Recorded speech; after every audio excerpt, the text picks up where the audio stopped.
Nova, I need to tell you about something that happened at work last week. Uh-oh. What happened? I was explaining a report to my manager, and I said, I think I did a mistake on this page. Oh, no. Why? What's wrong with that? It should be, I made a mistake. Did is wrong there. Wait, seriously? I say that all the time. You are absolutely not alone. This is one of the most common mix-ups in the entire English language, and it happens to learners from dozens of different countries for the exact same reason. Okay, now I need to know why. By the end of today, you'll know exactly when to use make and when to use do. And I'm going to give you the pattern that fixes basically every sentence you'll ever say with these two words. That's a huge promise. I'll back it up completely. Let's get into it. But first, let's welcome everyone watching to Nova Planet English. Welcome back, everyone.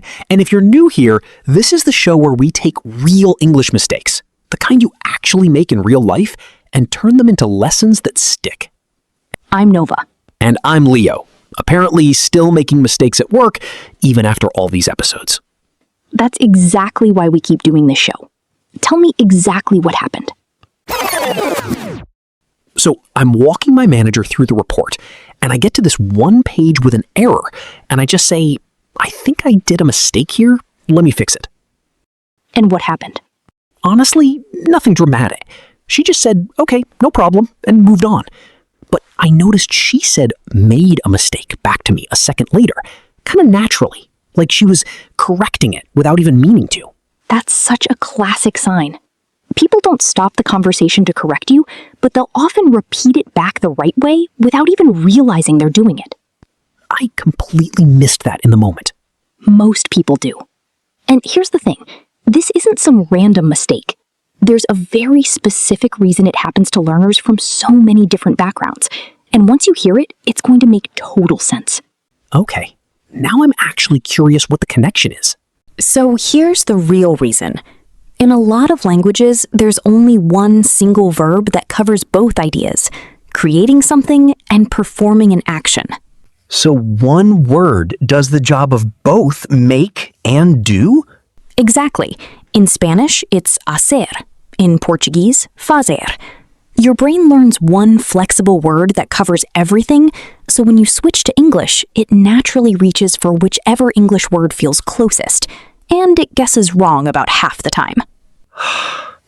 That actually explains so much. It's not that I don't understand the difference, it's that my brain never had to separate them before. Exactly right.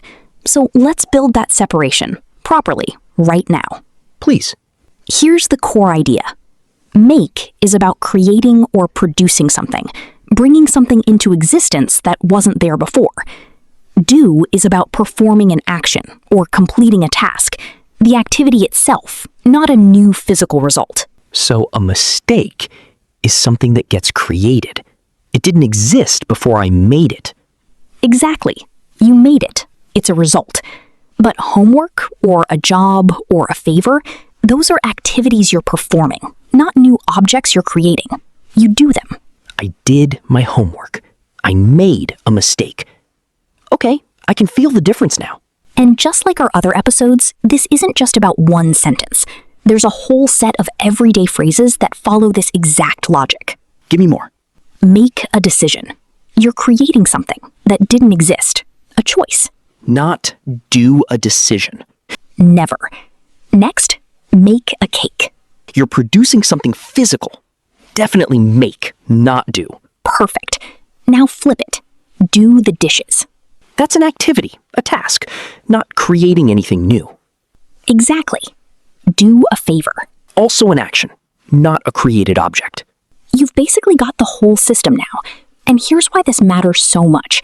English has dozens of these fixed expressions, and native speakers memorize them one by one as children. You can shortcut all of that by understanding the one idea underneath. Create something new? Make. Perform an action? Do. That single question just organized about 20 different phrases in my head. That's exactly the goal. Now, I'll be honest with you. There are a handful of fixed expressions that don't perfectly follow the logic, because English collocations are sometimes just historical habits. Uh-oh. Exceptions. Just a few, and they're worth memorizing directly. Make money. Makes sense. You're producing something. That one fits the rule.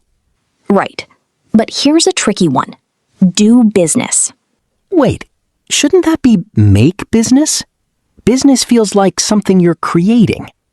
I know, it feels that way, but native speakers say do business. Full stop.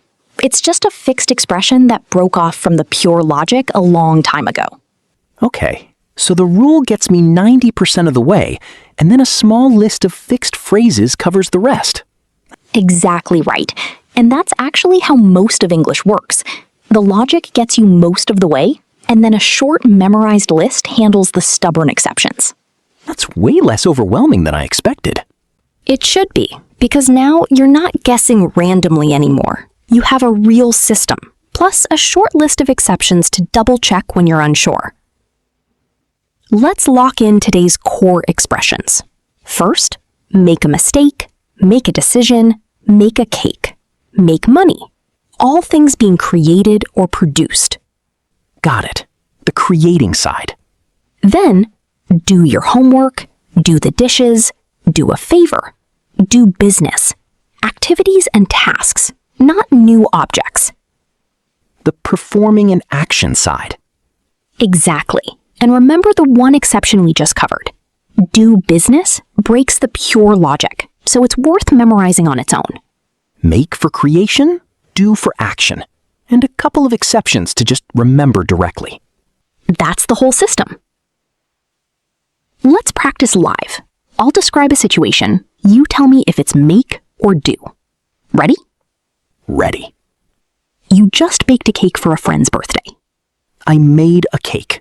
Definitely creating something. Perfect. You just finished cleaning your whole apartment.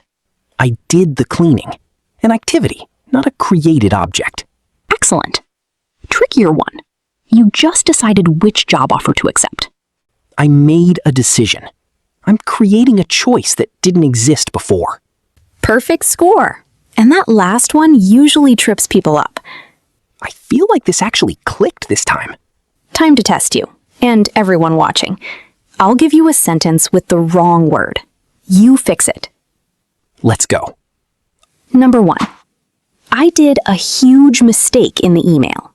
I made a huge mistake. Mistakes are created. Number 2. Can you make the laundry today? Can you do the laundry? It's a task, not a created object. Number 3, the tricky one. We need to make business with this company. We need to do business.